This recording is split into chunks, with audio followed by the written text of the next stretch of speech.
ভাবুন তো, রোদেলা গ্রীষ্মের একদিনে ঠান্ডা আইসক্রিম খেতে বসেছেন।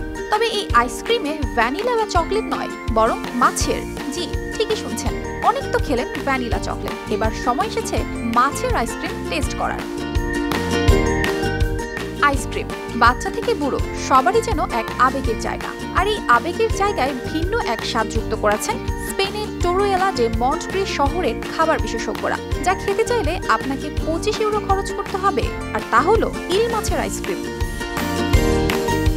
এই আইসক্রিমটি তৈরি হয় বাচ্চা ইল মাছ থেকে, যাকে বলা হয় এলভার। এলভার সাধারণত এমন একটি মাছ যা শৈশবকাল কাটায় লার্ভা হিসেবে, তারপর বড় হতে হতে এরা গ্লাস ইলে পরিণত হয়।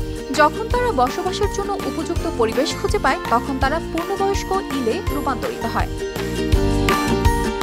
এই ব্যতিক্রমী আইসক্রিম তৈরির পেছনে আছেন খাবার বিশেষজ্ঞ হার্ভি করভিত্তো এবং জুলি কার্ভো। তারা টোরুয়েলা ডে মন্টগ্রি শহরে এলভার মাছ সংগ্রহ করেন এবং তা দিয়ে তৈরি করেন এই ইল মাছের আইসক্রিম।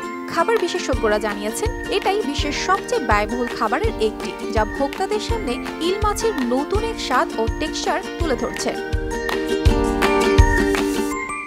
স্পেনের এক রেস্টুরেন্ট এইস পোর্টালস এর প্রধান শেফ হুয়ান কার্লোস সানচেজ জানিয়েছেন,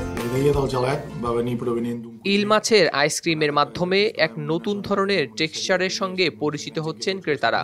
এটি ইল মাছ খাওয়ার এক নতুন ধারণা তুলে ধরেছে, যা আগে ছিল না। এলভার আইসক্রিম সম্পর্কে আপনার আগ্রহ বাড়ছে কি? যদিও একটু দামি, তবে স্পেনে গেলে এই অভিনব আইসক্রিমের স্বাদ নেওয়ার সুযোগ কিন্তু হাতছাড়া করবেন না। অর্পিতা জাহান, RTV।